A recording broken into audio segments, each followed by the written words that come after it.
morning, everyone, and welcome. It is wonderful to have everyone here. It's particularly good to be here in Hawaii with my good friends and colleagues, Vice Foreign Minister Lim, Vice Foreign Minister Sugiyama. This is the fourth deputy-level trilateral meeting of the United States, Korea, and Japan. I just wanted to start by thanking the Asia-Pacific Center for Security Studies for hosting us today and allowing us to rearrange the furniture. And I especially want to extend our profound appreciation to Vice President Biden for his participation this morning. The Vice President has been a strong, committed champion of our nation's rebalance to Asia, foreseeing from the first day in office, just as President Obama did, that nowhere in the world are our economic and strategic opportunities clearer or more compelling. So it's particularly appropriate to have him here joining us for this dialogue. Mr. Vice President, thank you for being here. Well, thank you very much, Mr. Secretary. It is a terrible sacrifice to have to come to Hawaii. It was very hard to do. I told the President he owes me for doing this. It's a delight to be here, with friends. Let me say at the outset that I believe the Secretary is correct. From the very outset, the President and I believed, and I mean this sincerely, from the moment we were elected, not after we got sworn in, we believe that the security and stability of East Asia and economic growth was absolutely incredibly important to U.S. Security, stability, and economic growth.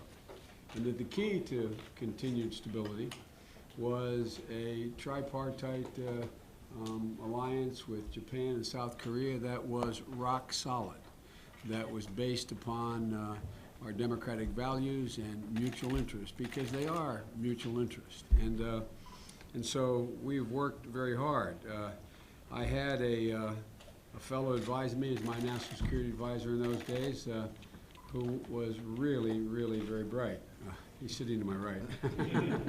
Tony and I worked together for about 10 years, and he became the #2 person at the State Department, and as Deputy Secretary of State, Tony, you've done an incredible job. And you know, there's a difference in my experience of doing things like this for 42 years. There's a difference between a woman or a man who has great intellectual capacity and substantive knowledge about a relationship or relationships with other countries, and one who has the substantive knowledge and passion but also has a serious, serious interest in those countries. We've gotten both with Secretary Blinken.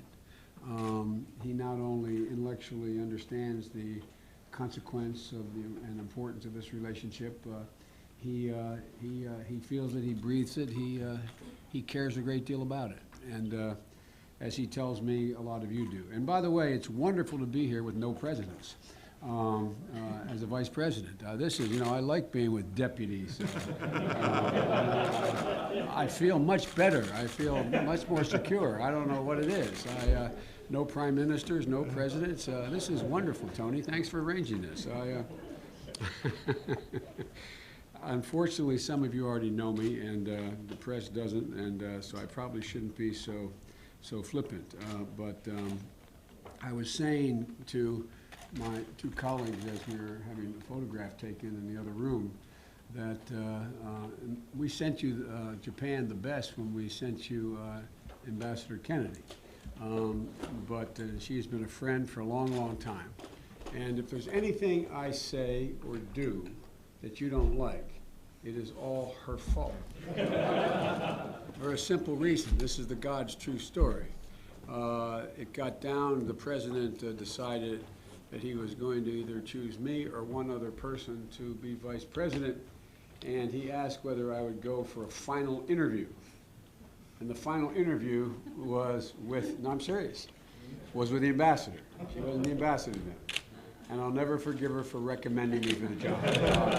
I'm only joking. She's a great, great friend. It's great to see you, Carol. You're doing such a wonderful job for us. The other aspect of working with our friends and our allies in other countries is when you work with someone that you know has the ear of the president or prime minister of your country. And I just want you to know, and I mean this sincerely, he doesn't need me to say this, but there is no one who has more of the president's confidence than Secretary Blinken. I mean that sincerely. For the first 4 years, every single solitary day, he sat with me in the Oval Office for at least 45 minutes to 2 hours with the president, a briefing every morning. The president relies on him, and so you can be assured whatever he says, he speaks for the president. And that cuts out a lot of uncertainty in the way in which we are able to move forward. So thank you, Tony. Strengthening our mutual cooperation has been an essential part of the Obama-Biden foreign policy from the beginning. As I said, we've worked very hard, as all of you have, and all of your leadership has, to achieve strengthening this tripartite relationship. The United States, Japan, and South Korea have been allies for decades. But over the past few years, we've made an unprecedented degree of progress, in my view, in deepening and strengthening that relationship. It was there. It's been there since the end of World War II. It's been there, but it continues to grow stronger. And we've collectively succeeded in breaking down obstacles that once barred the way to cooperation. We're making trilateral engagement between our countries a habit, and it matters.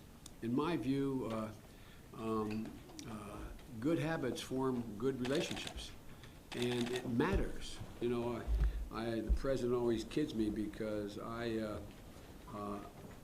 there was a very famous American politician, beloved, named Speaker Tip O'Neill from Massachusetts, and he made famous an expression that all politicians of both parties often use. He said, "All politics is local," and I'm now old enough and been there longer than he was to be able to try to improve on that. I think all politics is personal, and all international relations are even more personal. You have to get to the point where you get to know what the pulls and tugs on the other leaders are, what their motivations are, what their political limitations are, and what their political circumstance is. And I've had the great honor, at the encouragement of our Ambassador Kennedy, of getting to know on a personal basis and a regular basis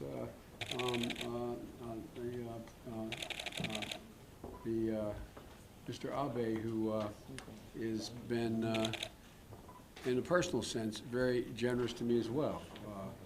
When I lost my son, he was there. He was on the phone. I mean, it was more than just a casual relationship that's been built.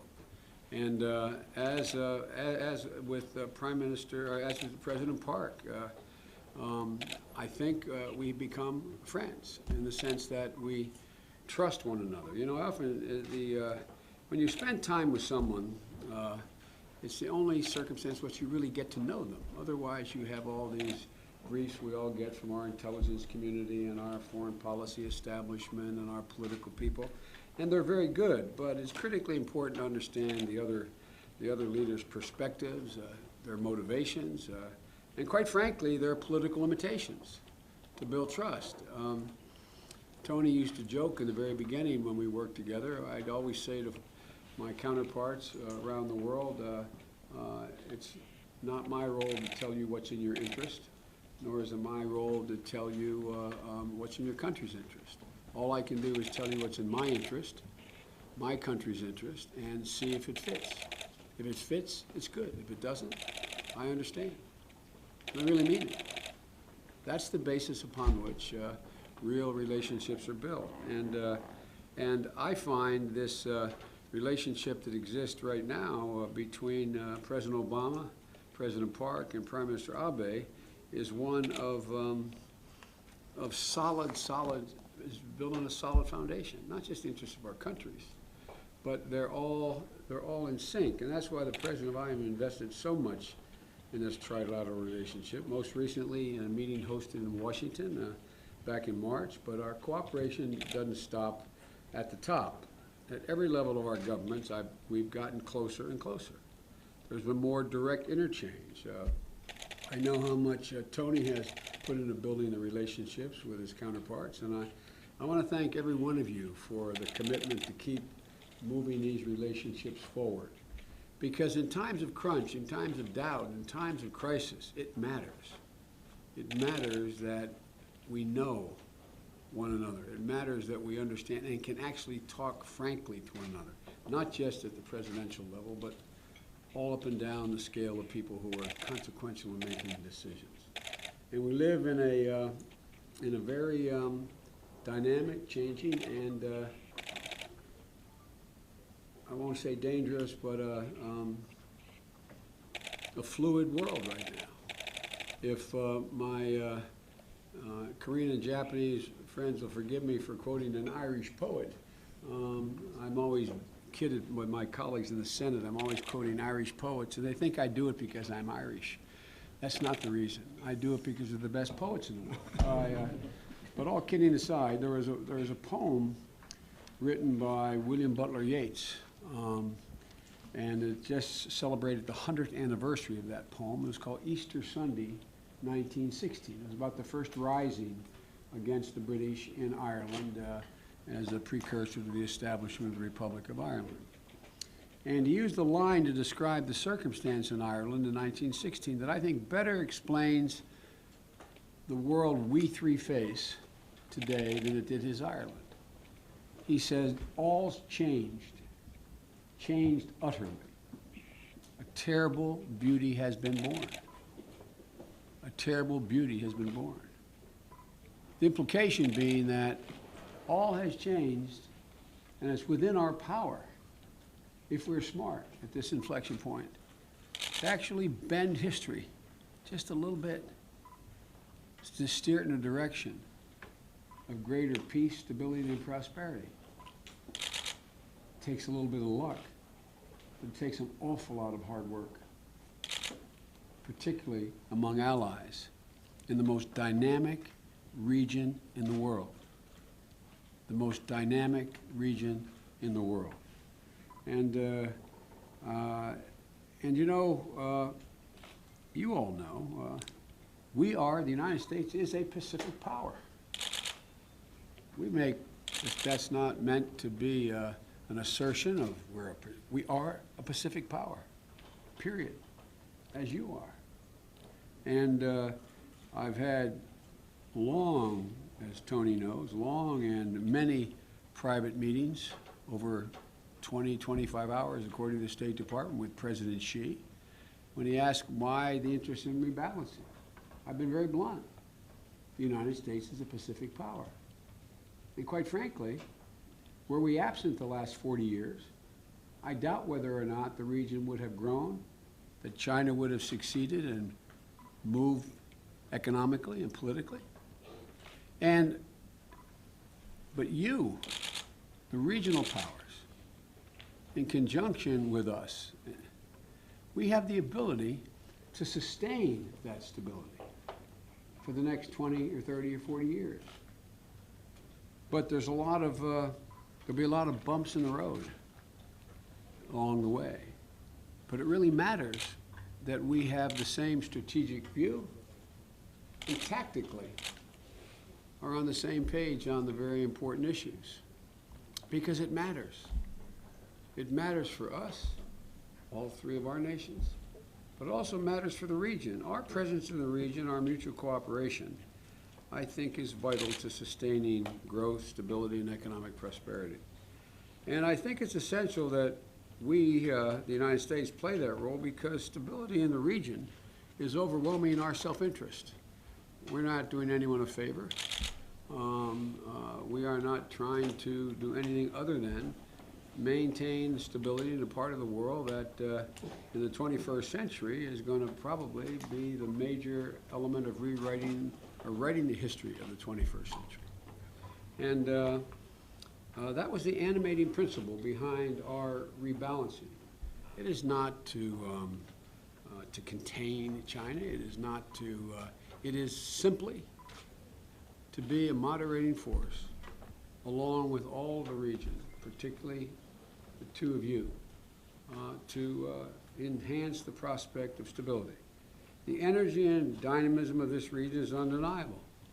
From India to the western reaches of South America. There's sparkling potential. I mean, it's enormous. The potential is enormous.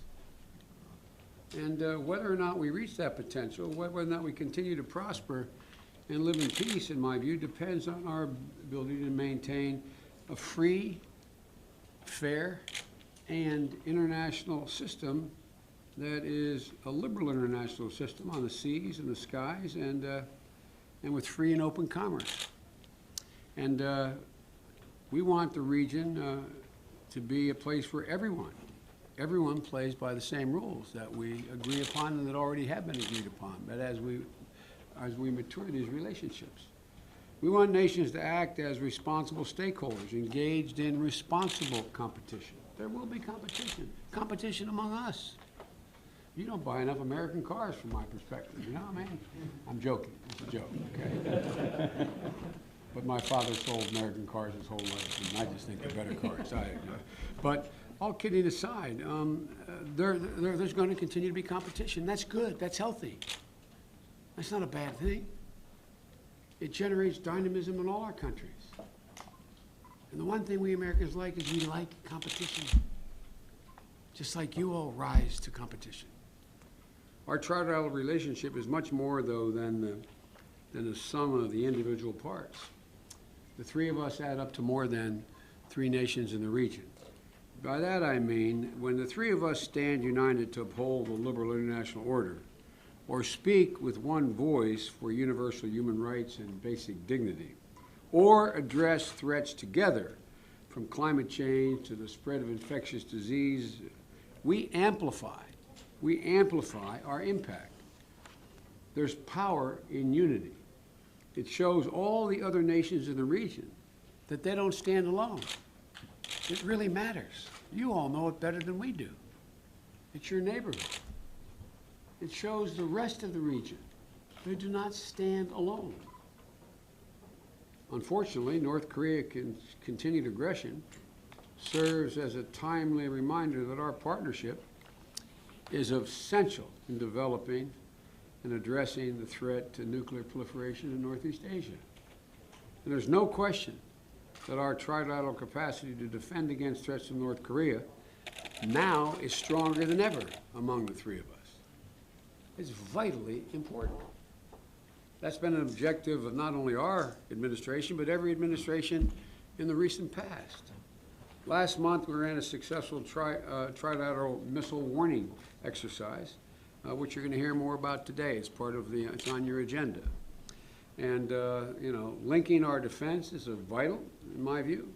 And our capacity to provide an effective deterrent against North Korea will only grow stronger if we can continue improving our ability to share information and to share it with one another, all three of us.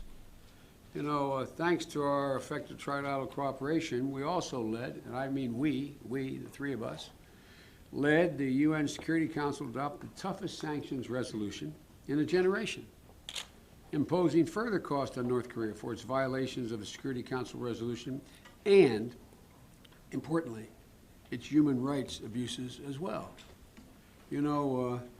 I was asked by a leader I'll not mention why we seem so preoccupied, and you as well, but they're talking about us, with human rights.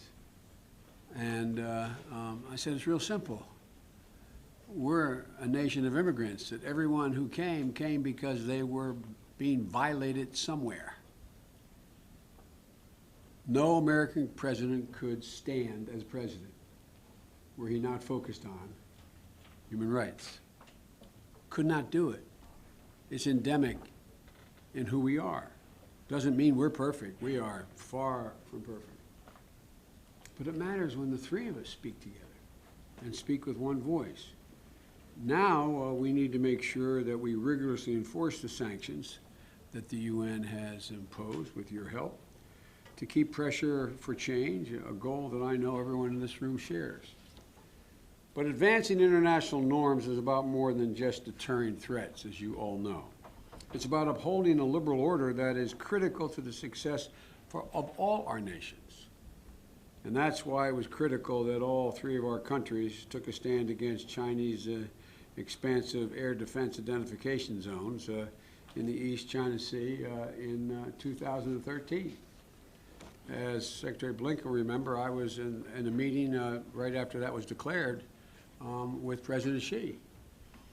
And he said, "What do you expect me to do?" I said, "I don't expect you to do much, but just, you know, we're flying B-52s through it. We're coming, so just understand, we do not recognize it.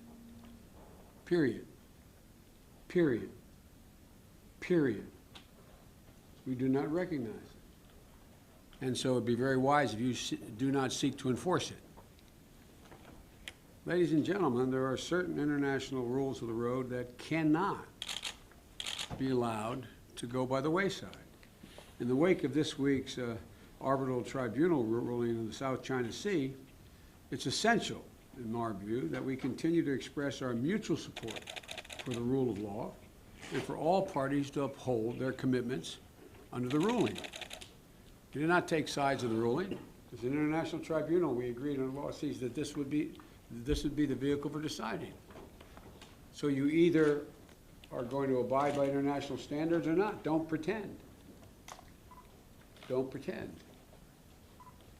So folks, look, Republic of Korea, Japan, United States, I need not tell you, we're trading nations. We're trading nations. We depend on the free flow of commerce and the freedom of navigation through the seas and the skies. These are principles that have been the core of Asia's success for decades now. And with so much of the global economy centered in Asia, it is in all our vital interests, the whole world's, to keep the region prospering and the engines of global commerce running smoothly. And that cannot be sustained without honoring the existing international law relative to the seas and the skies. It's imperative we abide by the same rules when it comes to trade and investment, in our view, so that our workers in all of our countries and our companies are competing on a level playing field.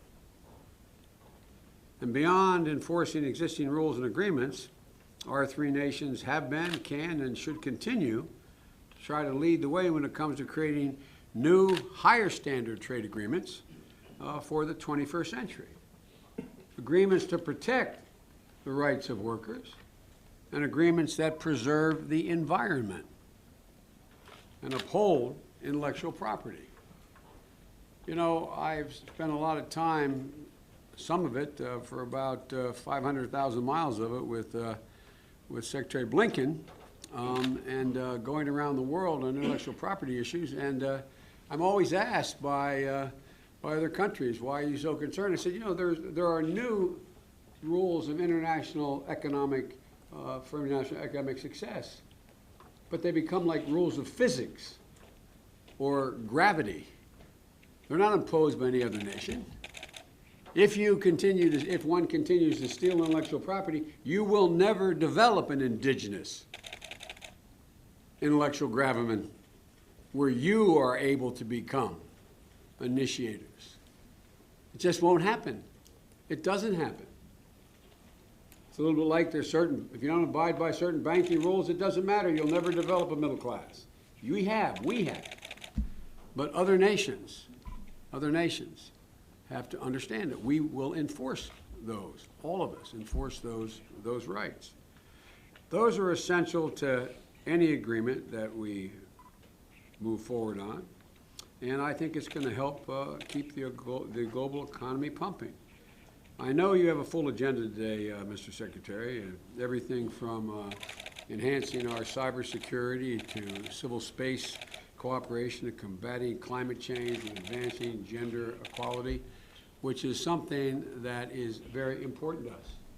There is a great old expression, women hold up half the sky. It's another new law of physics, gentlemen. absent engagement of women in our society, you're wasting half the brain power, half the energy, half the initiative. I really mean it.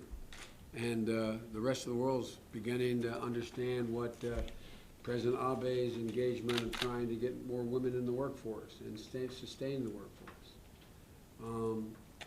Even if it weren't for what is common equity, it's just stupid economics not to engage. I really mean it. I'm being deadly earnest. I'm not trying to make a social point here. It's an economic point. Let me give you one little example. In my own country, replacement workers for aging generations we all have are a big thing. We have a great advantage. We have a significant input of immigrants coming into the country. It's an overwhelming advantage. It's been the advantage we've had for the last 200 years. But, you know, if we just changed in our tax code, and I'm sure similar things that you've been doing in Japan and Korea,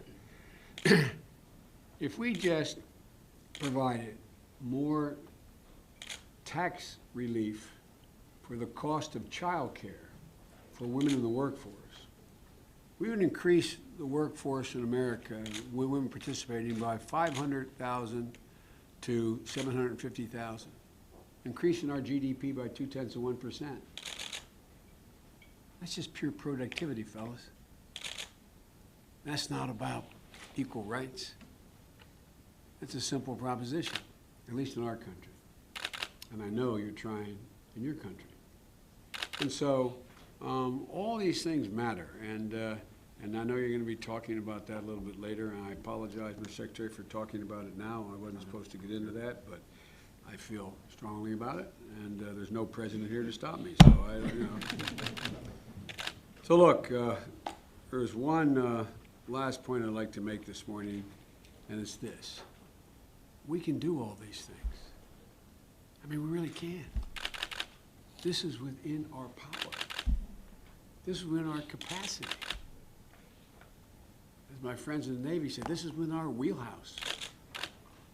We can do this. This is not rocket science. This is basic things. It's within our capacity to do that can have a profound difference. I, honest to God, believe our nations are positioned to lead the 21st century. We have the skills, we have the capacity to take on complex challenges that we face around the world, and we have a track record that we're willing to take on difficult challenges. Our people are innovative, not the only ones, but our people are innovative. They're energetic, and we're united in shared democratic values. And with notable exceptions on the margins, in all the studying I've done about each of your countries and the relationship with mine in the region, not only shared democratic values, but a shared vision for what the future should look like. I imagine if this were some kind of game show, and we all were to retreat to a room and come back in a half an hour, and we had to put together what we thought, what we wanted Northeast Asia to look like and the Pacific Basin to look like 25 years from now. I'd be dumbfounded if we all didn't essentially, we were not able to just overlay each of our views on top of one another.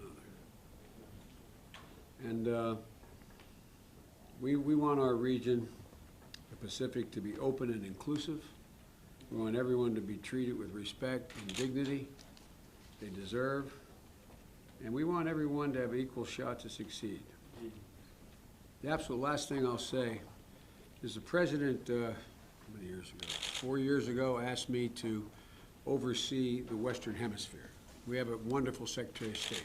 We have a great State Department. They're fully capable of doing it. But because of concentration on a lot of other things, he asked whether I would, because of an interest, literally oversee Western Hemisphere relationships.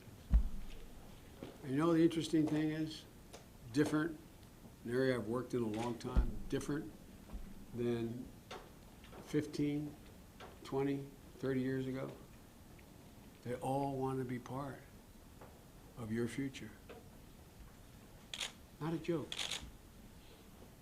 Peru, Chile, Argentina, Colombia, Mexico, the Pacific, Canada. They all see what we see. The enormous, enormous, enormous potential. If the competition is fair and we play by rules that we help set, a basic set of international constructs and rules, what a future, what a potential, what a capability. So thank you all for allowing me to say a few words, and but much more importantly, thank you for your friendship, and thank you for sharing the President's vision of continuing to deepen these relationships across the board. So thank you. Appreciate it. Well,